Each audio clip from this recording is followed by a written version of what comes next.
Hello guys, welcome to market news room. ఈరోజు market analysis వరకు మనం ఈరోజు చూద్దాము. నెంబర్ 1, ఫస్ట్ నిఫ్టీ చూసుకుంటే నిఫ్టీ 1% వరకు కరెక్షన్ అయింది. బ్యాంక్ నిఫ్టీ 1.25% వరకు కరెక్షన్ అయింది. మిడ్ క్యాప్స్ 1.5% వరకు కరెక్షన్ అయింది. స్మాల్ క్యాప్ 1.8% వరకు కరెక్షన్ అయింది. సెన్సెక్స్ 80,786 దగ్గర క్లోజ్ అయింది. మెయిన్గా ఈరోజు మనకు మార్కెట్ ఇలా ఆ డౌన్ సైడ్ వెళ్ళడానికి కారణం ఏంటి అని చూసినట్టయితే ట్రంప్ టారిఫ్ యొక్క ఎఫెక్ట్. నిన్న నైటే ఆయన కామెంట్ చేశారనమాట, ఇండియా గురించి, తర్వాత చైనా గురించి, తర్వాత ఇంకా మిగిలిన యుక్రెయిన్ అండ్ రష్యా వార్ గురించి కూడా ఆయన సుమారుగా కామెంట్ చేశారు. ఒక ఇంటర్వ్యూ మాదిరి ఇచ్చారనమాట. సో బేసికలీ మెయిన్ పాయింట్ ఏంటంటే ఈరోజు మార్కెట్ మొత్తం దాని మీద న్యూస్ డ్రివెన్ మీదే నడిచింది. మెయిన్గా పాయింట్ ఏంటంటే ఒక్క ఎఫ్ఎంసీజీ సెక్టార్ తప్ప మిగతా ఏ సెక్టార్ కూడా పాజిటివ్లో లేదు. నిఫ్టీలో అన్ని stocks almost negative side, down సైడే మనకు వెళ్ళాయన్నమాట. ఓన్లీ ఎఫ్ఎంసీజీ సెక్టార్ మాత్రం 0.95 అంటే దాదాపు 1% వరకు అప్ సైడ్ వెళ్ళింది. దానికి కారణం ఏంటి అనేది మనం చూసుకున్నట్టయితే మెయిన్గా డొమెస్టిక్ కన్జంప్షన్ మీదే ఎఫ్ఎంసీజీ సెక్టార్, ఎఫ్ఎంసీజీ కంపెనీస్ అనేవి ఉంటాయన్నమాట. కాబట్టి మన డొమెస్టిక్ మీద డిపెండ్ అయి ఉన్న కంపెనీస్ కాబట్టి మెయిన్గా ఆ సెక్టార్ మాత్రం అప్ సైడే మూవ్ అయింది. మిగిలిన ఏ సెక్టార్ కూడా అన్నీ కూడా డౌన్ సైడే మనకు మూవ్ అయ్యాయి. సో దీనంటికి మెయిన్ కారణం ఏంటి అని చూసినట్టయితే టారిఫ్. సో ఈరోజు మనం టారిఫ్ అంటే ఏంటి, ఆ టారిఫ్ ఎందుకు వేసాడు, ఆ టారిఫ్ వేయడం వల్ల మనకు వచ్చే ఇంప్లికేషన్స్ ఏంటి అనేది ఒక్కొక్కటి 1 by 1 డికోడ్ చేద్దాము. ఫస్ట్, టారిఫ్ అంటే ఏం లేదండి. టారిఫ్ అంటే ఇంపోర్ట్ డ్యూటీ. మనం అమెరికాకు ఒక వస్తువు పంపించామనుకోండి. ఫర్ ఎగ్జాంపుల్ నేను వేసుకున్న షర్ట్ అది అమెరికాలో $10 ఉంటే దాని మీద వాళ్ళు సపోజ్ 25% టారిఫ్ వేశారు అంటే $12.5కు అక్కడ అమ్ముతారనమాట. లేదు $50 టారిఫ్ వేశాడు అంటే $15కి అక్కడ ఒక షర్ట్ అమ్ముడుపోతుంది అనుకుందాం. ఫర్ ఎగ్జాంపుల్ నేను వేసుకున్న షర్ట్ అంటే ఇక్కడ అది తయారవడానికి $10 అవుతుంది. షిప్పింగ్ అంతా అయ్యి అక్కడికి వెళ్ళేసరికి కంప్లీట్గా $15కి అక్కడ అమ్ముడుపోతుంది. సో నాకంటే తక్కువగా, ఇప్పుడు ఫర్ ఎగ్జాంపుల్ నేను $15కి షర్ట్ అమ్మితే నాకంటే తక్కువగా వేరే కంట్రీ వాళ్ళు ఎవరైనా సపోజ్ $12కో $13కో అమ్మితే వాళ్ళకు కాంపిటేటివ్ అడ్వాంటేజ్ వస్తుంది. ఎందుకంటే ప్రైస్ తక్కువగా ఉంటుంది కాబట్టి, నేను సప్లై చేసే షర్ట్ ప్రైస్ ఎక్కువ ఉంటుంది కాబట్టి, సో గూడ్స్ కొనడానికి జనరల్గా పీపుల్ అటువైపు ఏది తక్కువ కాస్ట్లో ఉంటే దానికి వెళ్తారు. కాబట్టి బేసికల్లీ టారిఫ్ అనేది వాటి మీద ఇంపాక్ట్ అవుతుంది. అలా ఇంపాక్ట్ అవుతుంది అనమాట. సో $10 అమ్మాల్సిన షర్ట్ $15 అమ్ముడుపోతే అదే వేరే కంట్రీస్ నుంచి, ఫర్ ఎగ్జాంపుల్ బంగ్లాదేశ్ తీసుకోండి, లేకపోతే వియత్నాం తీసుకోండి, లేదా జపాన్ తీసుకోండి, ఏ కంట్రీ అయినా సరే అంతకంటే తక్కువకు కనుక సప్లై చేస్తుంటే అక్కడ అమెరికన్ కన్జ్యూమర్ మాత్రం ఖచ్చితంగా తక్కువ ఏదో దానికి వెళ్తారు. కాబట్టి ఆటోమేటిక్గా మన కాంపిటేటివ్నెస్ పడిపోతుంది, మనం కంపీట్ చేయలేమన్నమాట యూఎస్ మార్కెట్లో. సో టారిఫ్ యొక్క ఇంపాక్ట్ ఇది. సో టారిఫ్ అనేది ఎందుకు వేశాడు? ఫస్ట్ ఆఫ్ ఆల్ మనకు 25% ఫస్ట్ టారిఫ్ ట్రంప్ అనౌన్స్ చేశాడు. ఎందుకు? ట్రేడ్ డీల్ అనేది మనకు కుదరలేదన్నమాట. వాళ్ళు మన డైరీ అండ్ అగ్రికల్చరల్ ప్రోడక్ట్స్ని ఓపెన్ చేయండి అని అడిగారు ట్రేడ్ డీల్ పరంగా. మనం దానికి ఒప్పుకోలేదు. మిగతా అన్నిటికీ ఒప్పుకున్నాం, కానీ చాలా రౌండ్స్ ఆఫ్ టాక్స్ జరిగాయి. సుమారుగా 3-4 రౌండ్స్ ఇప్పటి వరకు జరిగాయని అనుకుంటున్నాను.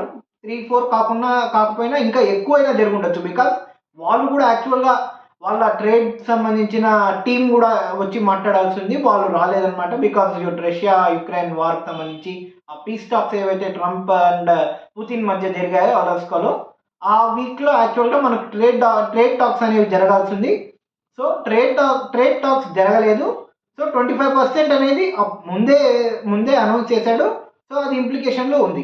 25% ఎప్పుడైతే ఇంప్లై అయిందో అప్పటికీ మనకు స్టిల్ కాంపిటేటివ్ అడ్వాంటేజ్ ఉండింది.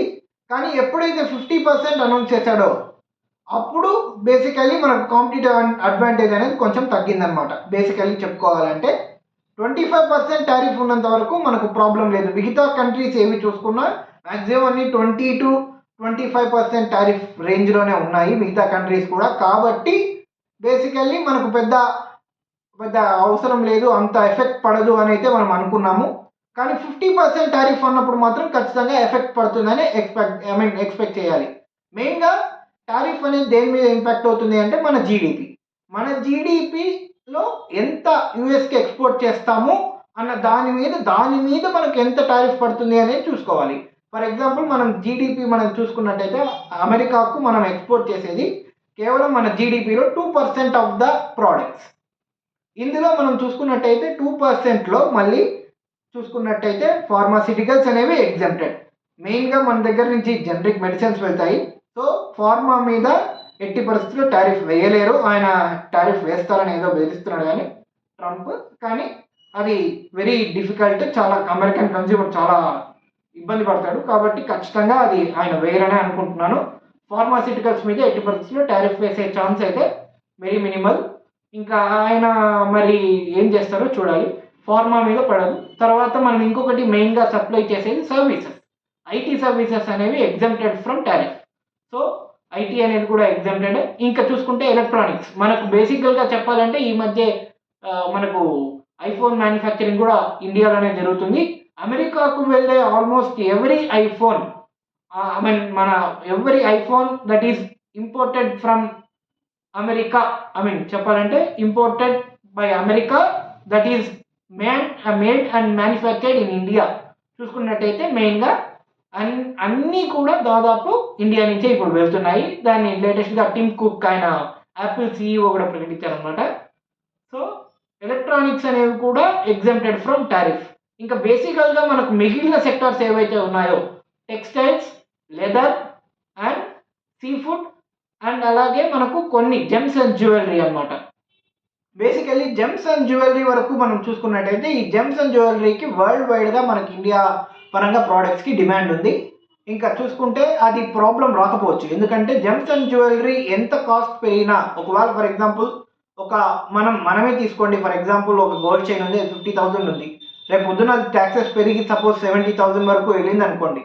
సో ఆటోమేటిక్గా కాస్ట్ పెట్టి కొనుక్కోవాలనుకున్నవాడు కొనుక్కుంటాడు.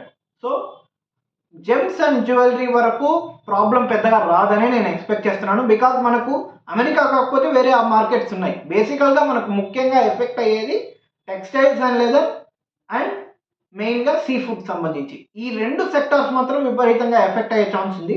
బేసికల్లీ న్యూమరికల్గా ఇప్పుడు మనం ఒక అంచనాకు వద్దాము, ఎంతవరకు ఇంపాక్ట్ అవుతుంది అనేది అంచనాకు వద్దాం. ఈయన ఎందుకు టారిఫ్ అసలు వేశాడు, లేకపోతే 25% టారిఫ్ అయితే ఫస్ట్ వేశాడు, తర్వాత మళ్ళీ 50% ఎందుకు చేశాడు అనేది మనం చూసుకున్నట్టయితే రష్యా నుంచి మనం క్రూడ్ ఆయిల్ చాలా చీప్గా కొంటున్నాం. $60కే మనం దాదాపు బ్రెంట్ క్రూడ్ పర్ బ్యారెల్ కొంటున్నాం. సో ఆ $60కు మనకు వస్తుంది కాబట్టి, చీప్గా మార్కెట్లో వస్తుంది కాబట్టి మనం కొంటున్నాం.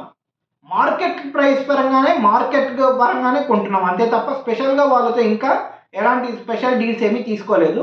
బట్ బేసికలీ లేటెస్ట్గా వచ్చిన న్యూస్ ఏంటంటే రష్యా వాళ్ళే మనం బార్గెన్ చేసాము, బేసికలీ 5% వరకు డిస్కౌంట్ ఇచ్చారనమాట.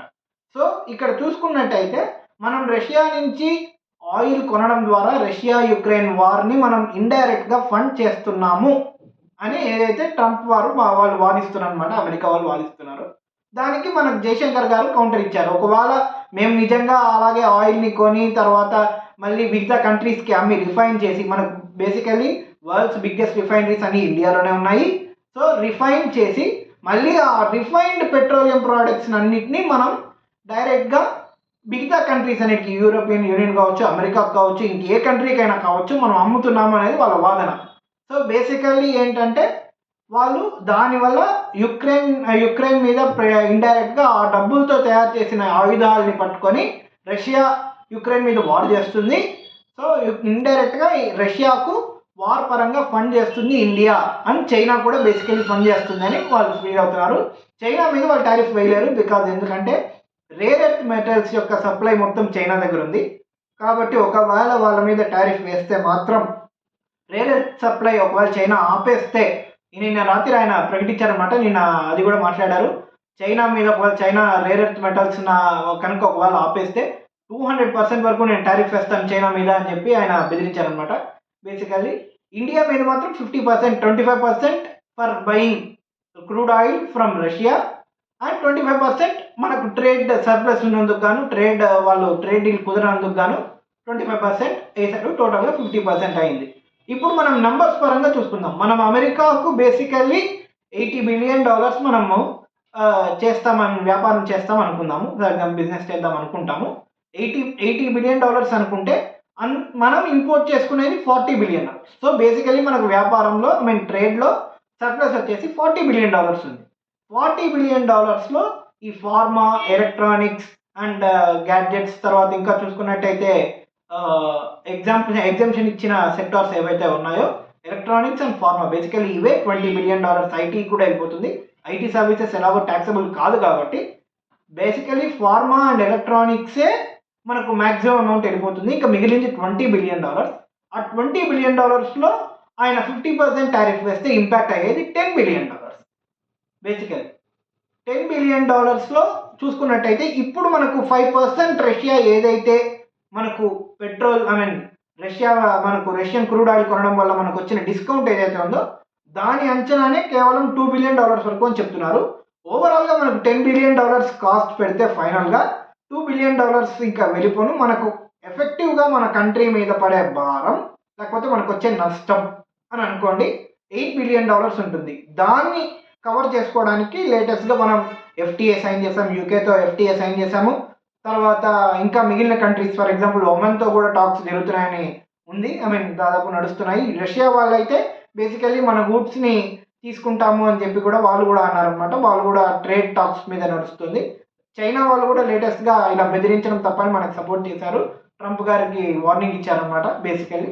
ఇంకా చూసుకుంటే మిగిలిన కంట్రీస్తో కూడా, యూరోపియన్ యూనియన్తో కూడా మనకు ట్రేడ్ టాక్స్ నడుస్తున్నాయి. ఒకవేళ ఇలా డైవర్సిఫై చేసుకోగలిగితే రేపు పొద్దున్న ఇలా టారిఫ్ అని మళ్ళీ USA ఇంకోసారి బెదిరించే ఛాన్స్ ఉండదు. సో గవర్నమెంట్ ఎలాంటి స్టెప్స్ తీసుకుంటుంది అనేది చూడాలి. బేసికలీ 20,000 crores వరకు ఇప్పటికే గవర్నమెంట్ ఒక ప్యాకేజ్ లాగా ప్రకటించారనమాట ఎక్స్పోర్టర్స్కి, కొంచెం వాళ్ళని సేఫ్ సైడ్ చేయడానికి. సో ఎలా గవర్నమెంట్ స్టెప్స్ తీసుకుంటుంది, ఈ 50% టారిఫ్ రేపు మార్నింగ్ నుంచి అమల్లోకి వస్తుంది. సో రేపు మార్నింగ్ అంటే బేసికలీ ఓవర్ నైటే వస్తుందని చెప్పుకోవచ్చు. ఓవర్ నైట్ నుంచి ఏవైతే వస్తాయో అవన్నీ వాళ్ళు పెట్టిన డెడ్ లైన్ తర్వాత, టైం తర్వాత ఏవైతే వాళ్ళ పూర్తికి రీచ్ అవుతాయో వాటన్నిటి మీద టారిఫ్ పడుతుంది. అంతకుముందే టారిఫ్ ఏదైతే అంతకుముందు రీచ్ అయ్యాయో కంటైనర్స్, ఫర్ ఎగ్జాంపుల్ ఒక కంటైనర్ వాళ్ళు ఇచ్చిన టైం కంటే ముందే వెళ్ళింది అనుకోండి, దాని మీద కేవలం 25% టారిఫ్ ఉంటుంది. అలా కాకుండా డెడ్ లైన్ దాటిన తర్వాత ఏవైనా షిప్స్ కానీ లేకపోతే కార్గో ఏదైనా వెళ్ళినా అక్కడి నుంచి 50% టారిఫ్ అమల్లోకి వస్తుంది. బేసికల్లీ మనం డైవర్సిఫై చేసుకోవడం ద్వారా ఫ్యూచర్లో, ఇప్పుడే కాదు ఫ్యూచర్లో కూడా ఏ ప్రాబ్లం రాకుండా చూసుకోవడానికి గవర్నమెంట్ అనే స్టెప్స్ తీసుకుంటుంది అనమాట. దిస్ ఈజ్ ప్రస్తుతానికి టారిఫ్. అండ్ మనకు ఈరోజు ఆ టారిఫ్ యొక్క ఇంపాక్టే మార్కెట్లో ఎక్కువగా కనిపించింది.